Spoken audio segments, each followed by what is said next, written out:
Shall like a rocket up into the sky, nothing can stop me tonight. You made me feel invincible, earthquake, powerful, just like a tidal wave. You made me brave, you're my titanium fight song, raising up like the roar of victory in a stadium. Who can touch me, 'cause I'm who can stop me tonight?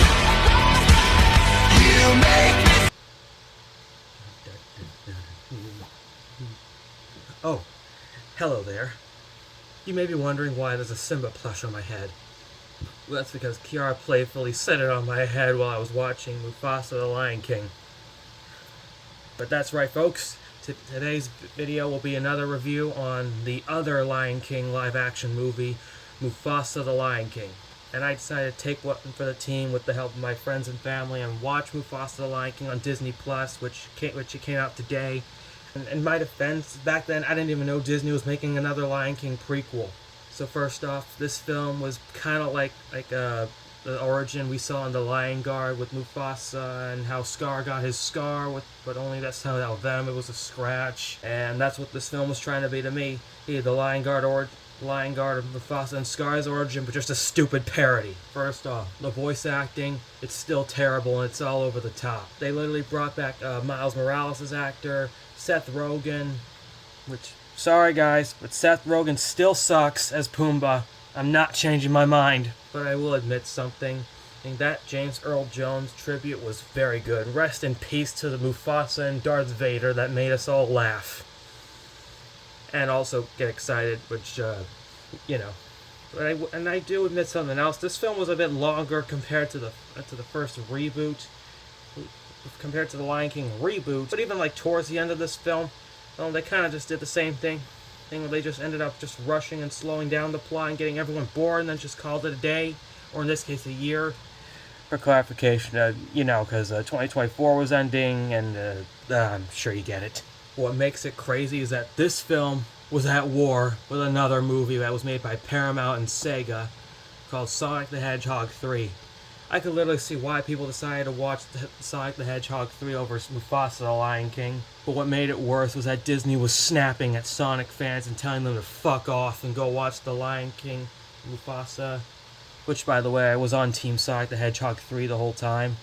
And I'm on the animated Lion King side because, speaking of which, I'm telling you, man, I would rather watch The Lion King 2 Simba's Pride over Mufasa the Lion King any day of the week. It's obvious because best acting, best singing, best animation, and the crazy, scariest villain. Oh yeah, next up, the villain.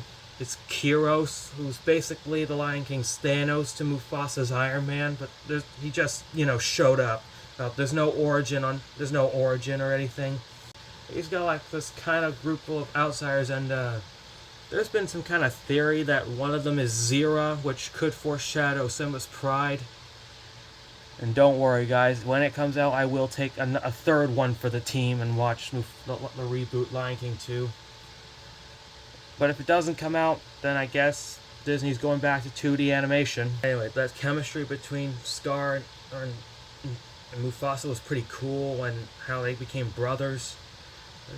Though I would rather watch the origin of how Scar and Mufasa actually turned from friends to enemies. It's just obvious that The Lion Guard did it better than this crappy live-action Mufasa movie. And guys, I know you're gonna say it's not crappy in the comments, but just calm down. This is my opinion, and I don't care about the live-action movies. Now, the only two positive things I'll admit is the fact that the I Always Wanted a Brother song was pretty cool. And the second thing is that, okay, I'll just go ahead and admit the animation slightly did go up, because Mufasa and Taka or Scar overall just seem more expressionable compared to the first reboot. I don't even know why they didn't bother going with making them expressionable in the first reboot. Oh wait, that's right, because the last director who directed the previous Lion King movie did not care about any other expressions but happiness. We're looking at you, Happy Hogan. And I do admit, there were some fun moments here to there, but overall I was still angry that Disney made this. Here's exactly how I went. Went up to that until I Always Wanted a Brother, but then I just went back to that again. Another thing I should point out is that, they actually have like 2 minor Lion King animated Easter eggs in this film. Or actually they have 3 minor Lion King 1 and Lion King 2 Easter eggs in this film. So the 2 Lion King 2 Easter eggs is that everyone was referencing the He Lives in You song, which was basically the same song that Disney made for the Lion King 2. And what I found also pretty weird was that that Kiara, that line she said in 1998, "You will never be Mufasa." Will never be Mufasa. They used kind of something similar to that. I could never be like Mufasa. And I was like, what the H? And now for the Lion King Easter egg in this film, which yes, they actually do have both a 1994 and 2019 Easter egg in this movie.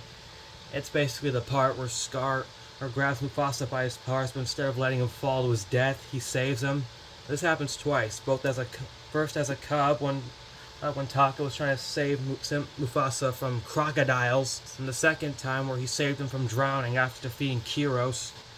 But even towards the end of the film, he still turned evil. I'm telling you, man, there has to be a way to turn Scar into a good guy. I'm telling you, man, why is Disney continuing to make live-action reboots? But thank God they're learning that lesson with Lilo and Stitch. Yes, if you all don't know, there is a live-action reboot version of Lilo and Stitch coming. The good news is they've actually learned 2 lessons.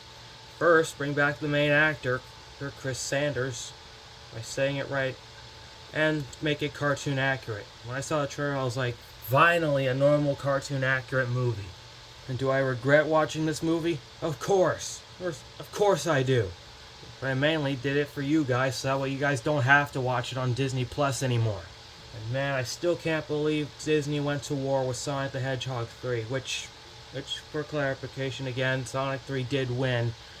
But what even made it worse was that Disney did not care. Oh wait, I already said that. I'm telling you, man, Disney needs to go back to animation. I want a Lion King 4, and I want like a Night Pride movie or show.